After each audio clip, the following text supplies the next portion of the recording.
Olá, pessoal! Sejam bem-vindos! Eu sou Karina Carrascosa e agora nós vamos resolver as questões 23 e 24 do município de Marília, do ano de 2021, da Banca VUNESP. São duas questões que falam sobre diagnóstico pulpar e periapical. Vamos lá!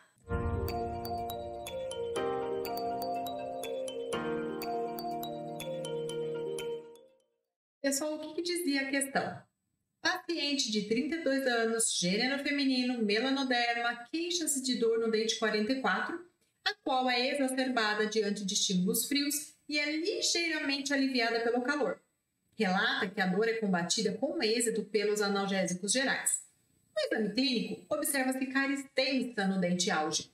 O exame radiográfico apresenta ampla imagem radiolúcida na coroa dentária, sugerindo cárie profunda. A descrição sugere o quê? Alternativa A, lesão inflamatória pulpar irreversível. B, calcificação pulpar distrófica.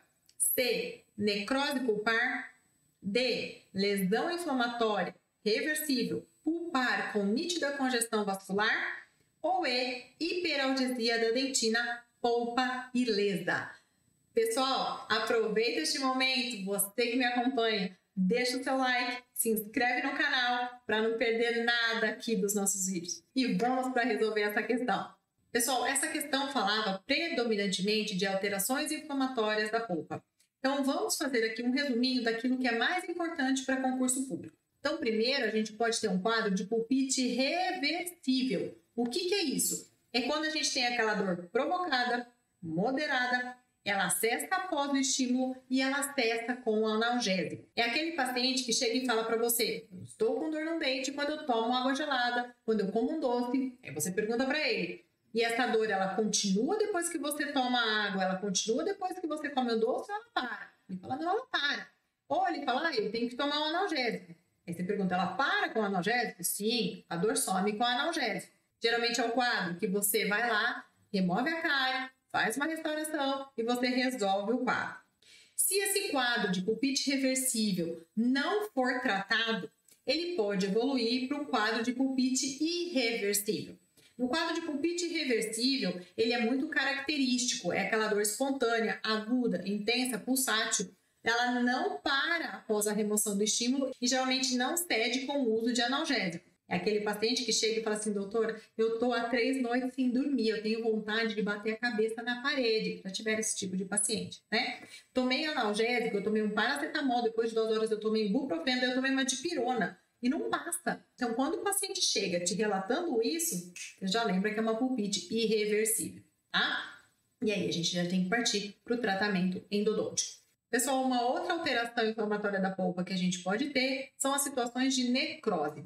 Quando a gente tem um processo de necrose, a gente pode ter, na sequência, a contaminação por micro-organismos desse canal radicular. Isso vai gerar uma resposta inflamatória lá na região periapical, desenvolvendo as periapicopatias. Então, aqui a gente vai falar da questão 23 e 24. A 23 falava dessas alterações inflamatórias da polpa e a questão 24 vai falar sobre as periapicopatias. Então, vamos já puxar esse assunto para depois resolver as duas questões. Vem comigo.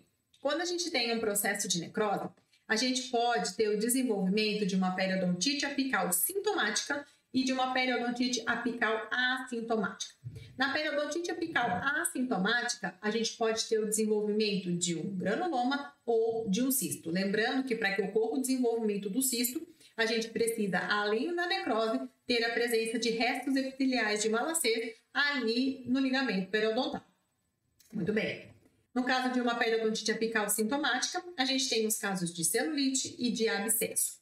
No caso dos abscessos, a gente pode ter os abscessos com fístula ou sem fístula.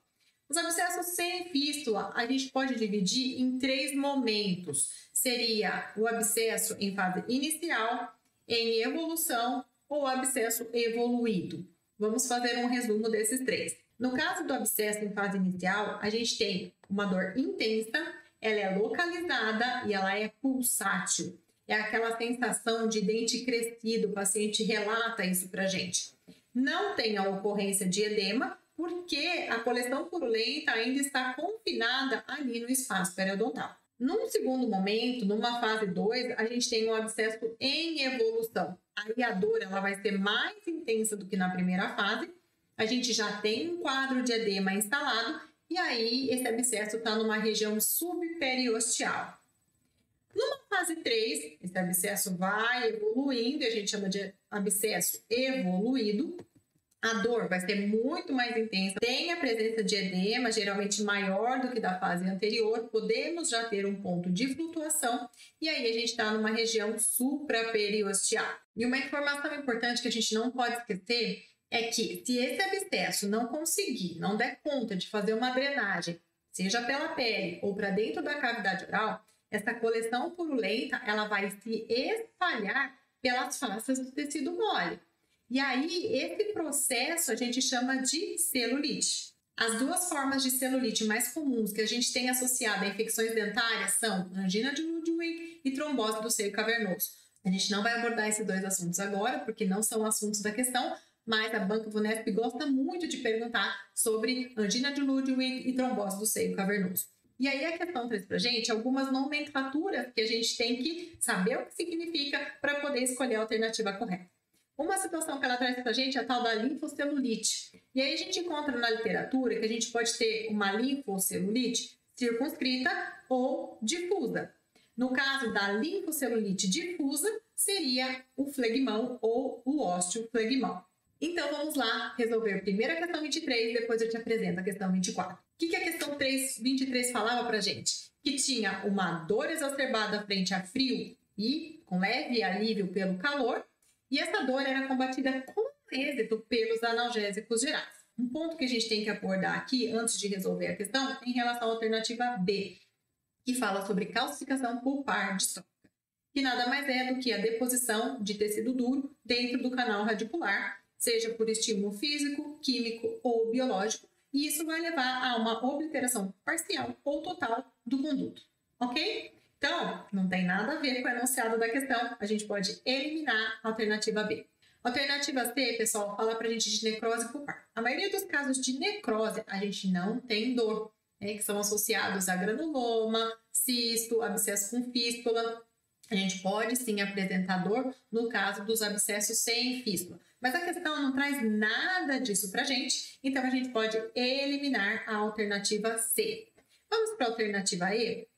Fala pra gente que é uma hiperalgesia da dentina. Uma hiperalgesia da dentina seria uma hipersensibilidade dentinária, né? É muito simples, né? Falar que é uma polpa ilesa para um quadro desse que o paciente precisou tomar remédio para combater aquela dor. Então, não é um quadro de hipersensibilidade. E aí a gente fica com os quadros de pulpite. Pulpite irreversível na letra A e pulpite reversível na letra D. E o que ajuda a gente a sair dessa questão é o fato dessa dor ser combatida com analgésico. O paciente tomou analgésico e a dor cessou. E aí, isso é característico de um quadro de pulpite reversível. No quadro irreversível, é aquele paciente que fala que tomou remédio e a dor não passa de jeito nenhum. E aí a gente chega na alternativa B, que é a resposta correta da nossa questão. É uma pulpite reversível.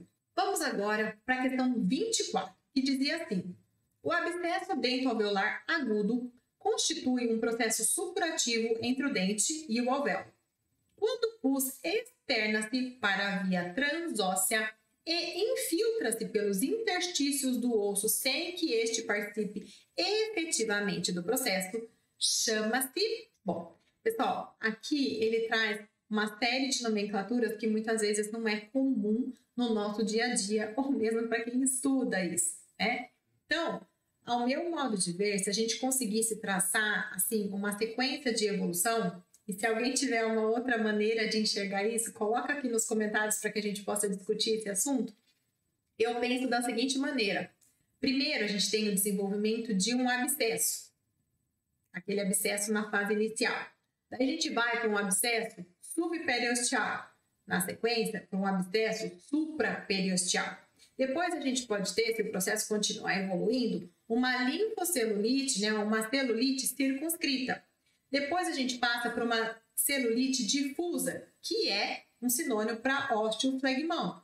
E por último, a gente tem uma fluxão, que seria quando a gente tem um extravasamento, uma drenagem desse exudato. Bom, para sair dessa questão, a gente tem que lembrar que abscesso é algo circunscrito, tá?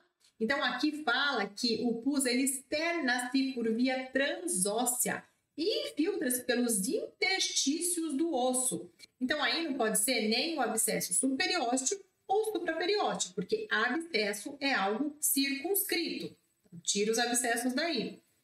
A linfocelulite, a gente tem a linfocelulite circunscrita ou a linfocelulite difusa. No caso, aqui não pode ser uma linfocelulite circunscrita, porque a gente tem o pus se externando, se infiltrando pelos interstícios do osso. Então, se fosse uma linfocelulite difusa, aí sim. E qual que é o sinônimo para linfocelulite difusa? É osteoflegmão. Ok, pessoal? Essa é a resposta correta para a nossa questão. Se a gente vai na literatura, essa é a definição de um osteoflegmão. Pessoal, eu espero que você tenha acertado essa questão, que você tenha compreendido esse assunto. Agradeço a sua companhia e te vejo numa próxima questão. Tchau!